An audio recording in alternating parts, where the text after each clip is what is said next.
Chapter 7. Like the End of the World. A story told by Zechariah.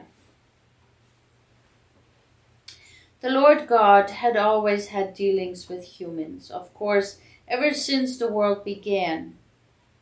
But Abraham was the first to whom he swore an oath. He gave him his son Isaac, and afterwards he swore to bless him and to multiply his descendants until there were as many as them as stars in the sky and grains of sand on the seashore. God promised, moreover, that through these descendants every nation on earth would be blessed. So Abraham lived and died, as did his son Isaac after him, and as did his son Jacob, whose other name was Israel.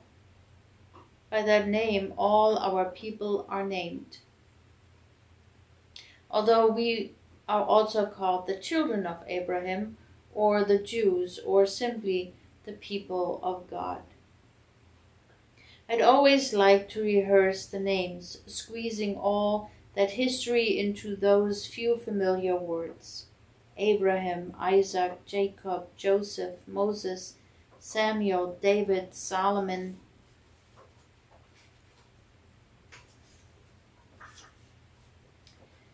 Since my meeting with the angel, I could not speak, and I had to write them instead of saying them. But it was still a comfort.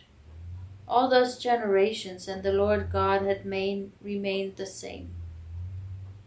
But my thoughts in those days kept dragging themselves back to the one name in particular, Elijah.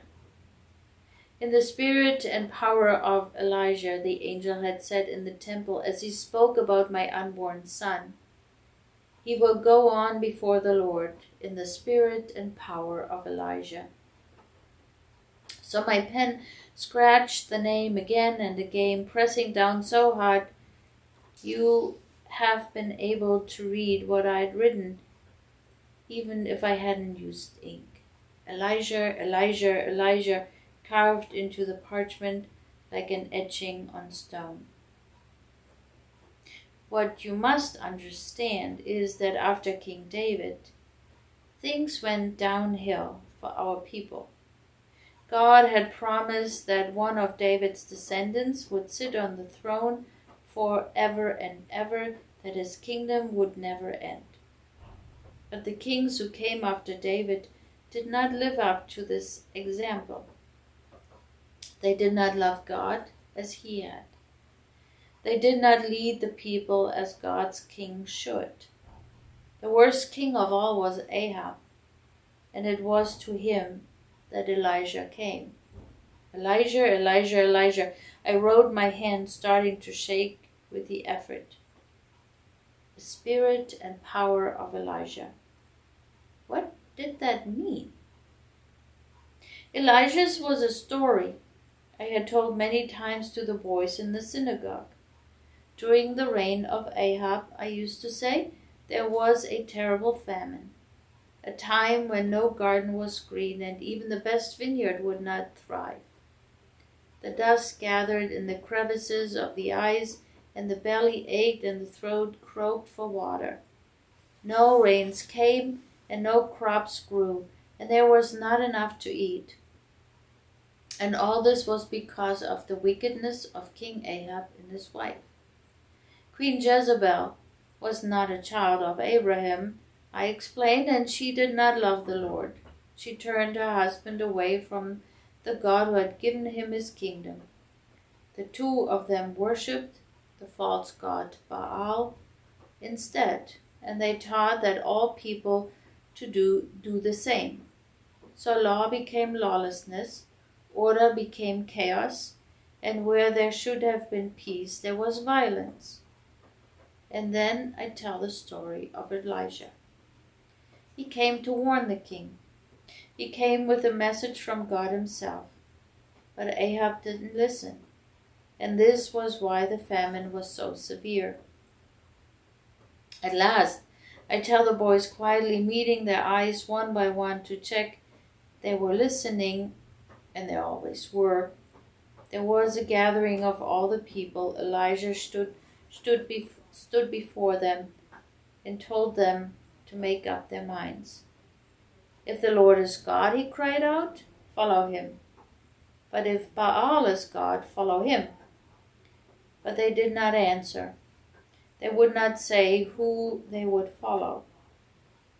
I paused for a few heartbeats, there dropping my gaze, hoping that the boys would be asking themselves the question, what would I have said? And that their answer would be the Lord. Then I'd go on. So Elijah held a contest there on the mountaintop. They all agreed the way it would work. It was simple. There would be 2 piles of wood, and the God who was truly God would be the one to send fire and set the wood ablaze. The priests of Baal danced and shouted, I'd say, raising my arms and twirling my fingers a little. They begged and prayed, they cut themselves with swords and spears to get their God's attention, but Baal made no answer. No fire came. Then Elijah had men bring great jars and drench his own pile of wood with water, so that no one could set it alight. They poured the water once, twice, 3 times. The people watched. They had still not decided which God they would follow. Elijah said, Lord, let it be known that you are God in Israel. He prayed, answer me so that these people will know that you, Lord, are God, and that you are turning their hearts back again. Then, like a sigh or a whisper or a sudden breeze, the fire fell. Have you ever seen a tree falling? A tree that had seemed to be so strong? At first there was a soft creak, nothing to disturb you. Then comes the almighty groan and crash that sends birds spinning into the air and causes the little creatures of the earth to quake in their burrows. That's how I imagine it was when the fire fell on the mountain, as if the world was ending.